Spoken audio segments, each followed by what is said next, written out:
Hello YPO, we are here at Davos 2023 and I'm delighted to be sitting down with Mikolaj Sekutowicz, the CEO of Impact One, a company that specializes in providing innovative solutions in urban planning.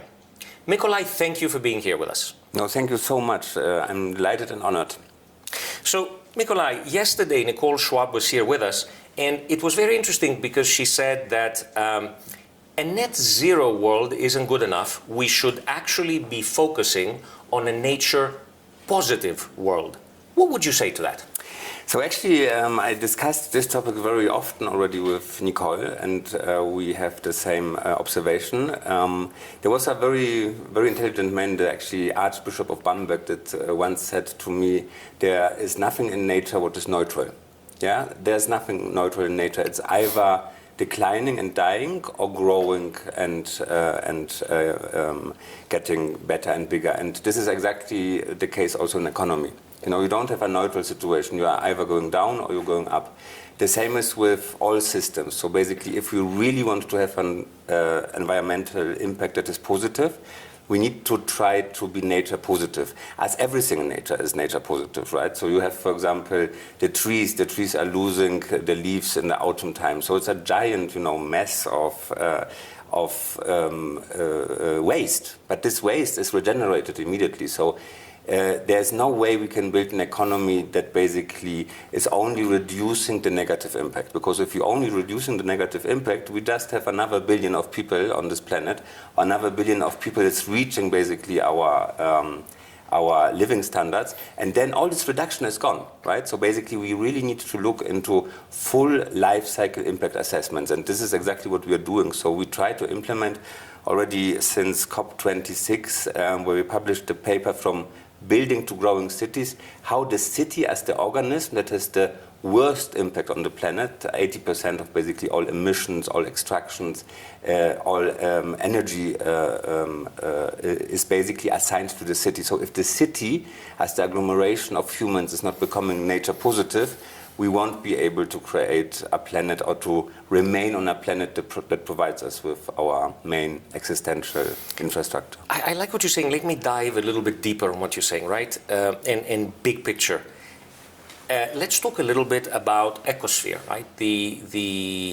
How you see it, what the need to capture all the value chain, and let's dive a little bit deeper into that. So look, this got very interesting because our company originated in '98 from a company creating small ecospheres, like very much contained and controlled microclimates, tropical microclimates, where people could recreate in a kind of giant botanical garden. So the usual recreational environment that you have during vacations, you could have in our thermal baths. We became the biggest in the world, building the largest structures like this. But then we discovered, bring the company forward, that it's not enough. We cannot just create ecospheres like on a planet, like on Mars, for example, to live inside. We need actually to take care for the whole planet, and we need to apply our idea of well-being environment to the full, basically, planetary system. And to do this in a way that is really impactful, we need to understand everything what we're doing, so the full impact assessment. And then you discover very soon, when you go into the science, we started to work with scientists like Stefano Mancuso, for example, or Professor Michael Mealing, the chair of the MIT Climate Research Center, that the most important infrastructure we have on this planet is providing us every day with oxygen, with pollution removal, with sweet water control, with temperature control, so the surface temperature on the planet. This is all controlled by plants. So plants are constituting 85% of the biomass on the planet, and if we would want to, in a way, reverse engineer the plant, we wouldn't be able to do it. This is a machine that is more complicated and more developed than anything what humans were able to construct. Unfortunately, we are not assigning the correct value to this infrastructure. We can think a little bit about what would happen if we are going now to Mars and we build a settlement on Mars. So first we would need to build an oxygen supply system, a system that would be more expensive than anything what we have built on this planet, much more important and expensive and complicated than telecommunication, for example, or sewage systems. But we are unfortunately not assigning this value to this infrastructure. We are just assigning a value when we cut it down and transform it to a table. Yeah. Now this table has a higher value than the tree had before, and this is the basic of all our economic systems. We don't believe that we can work with an economy that is not correctly evaluating the most important infrastructure we have that creates our ecosphere. And you touched upon it's very interesting because economics always plays in today's society. So how would you balance that economic growth with more sustainability development goals, or how would you go about thinking about that? Holistically. So this is also something that we discovered, that you need to have a certain scale of approach also, because everything is interconnected. So take, for example, the removal of nature-based solutions or ecosystems from our direct environment. We are spending most of our time in places like this, indoor. This produces already now a deficit in our immune system that actually created the outcome of COVID. So COVID, the main trigger of COVID, as we know today with all the research from Harvard Medical School, for example, is the vitamin D deficiency. So without vitamin D deficiency, you don't have any ICU case, and you're also not dying because the factor is 14, so 14 times higher to have severe conditions if you have a vitamin deficiency. Unfortunately, we all have vitamin D deficiency, and the solution is not to take the little pills, because then your body is not producing it, your skin. You need direct sun exposure for at least 15 minutes a day, but you don't have it if we are living and working in cities that removed outdoor places completely from our environment. We need, green outdoor places with plants that allow us to spend time outdoor. For example, one of the concepts that we are implementing is the Sugi Outdoor Classroom. Sugi is an organization we are collaborating with that recreates original forests, even very small ones, even within a city.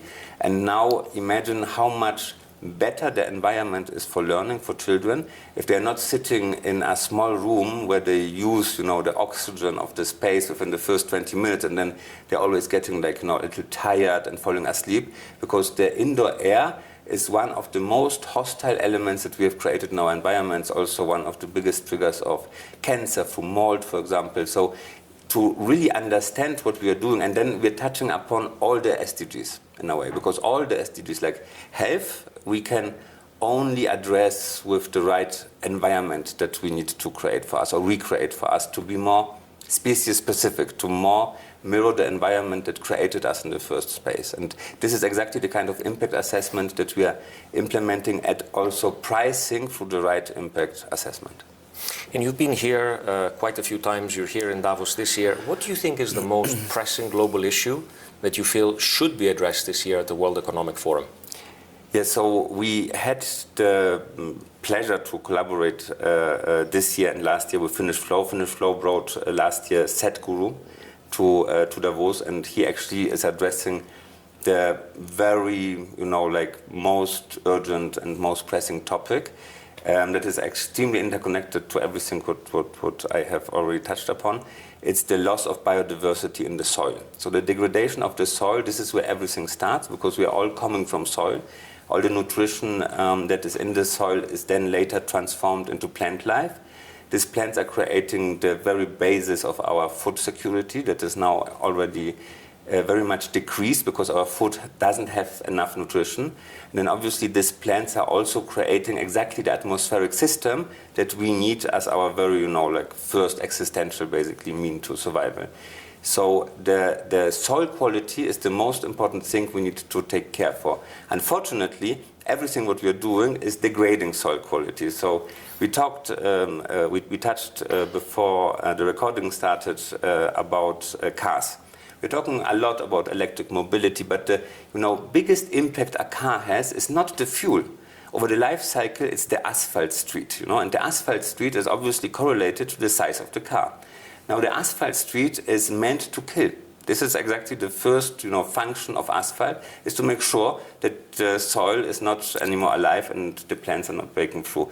Unfortunately, the asphalt street allows us to go with very big cars, unnecessary big cars, because one car, as you know, is carrying in average 1.2 people through the world, but we are not correctly assessing the impact when we think that now putting an electric motor in the car will solve anything, because the biggest problem is still the street, right? So we need to think much more holistically, and when we address this kind of issues, it's not about one issue only, it's about the big picture and the interconnection and interdependence of all these different elements.